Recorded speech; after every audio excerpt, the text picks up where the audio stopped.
সিলেটের কোম্পানিগঞ্জ সীমান্তে ভারতীয় খাসিয়া সম্প্রদায়ের গুলিতে সালেহ আহমদ নামে এক বাংলাদেশি যুবক নিহত হয়েছেন। শুক্রবার বিকেলে উপজেলার নাজিরের গাঁও কারবালার টুক এলাকা থেকে তার মরদেহ উদ্ধার করে পুলিশ।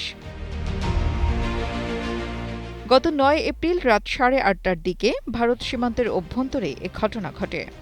বিজিবি ও স্থানীয় সূত্র জানায়, ঘটনার দিন রাতে সালেহ আহমেদ তার সহযোগী সুমন মিয়া ও মাসুম আহমেদকে নিয়ে সীমান্ত অতিক্রম করে ভারতের ভেতরে প্রবেশ করেন।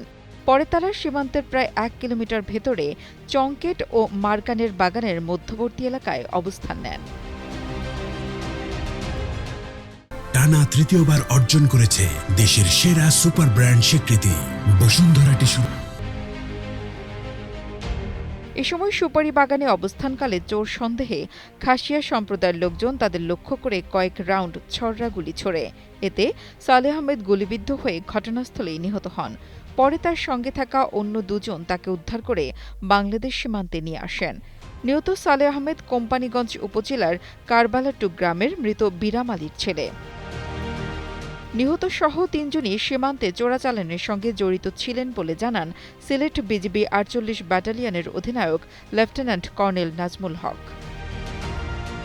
এদিকে কোম্পানিগঞ্জ থানার ভারপ্রাপ্ত কর্মকর্তা মোহাম্মদ শফিকুল ইসলাম খান বলেন, মরদেহ উদ্ধার করে ময়না তদন্তের জন্য হাসপাতালে পাঠানো হয়েছে।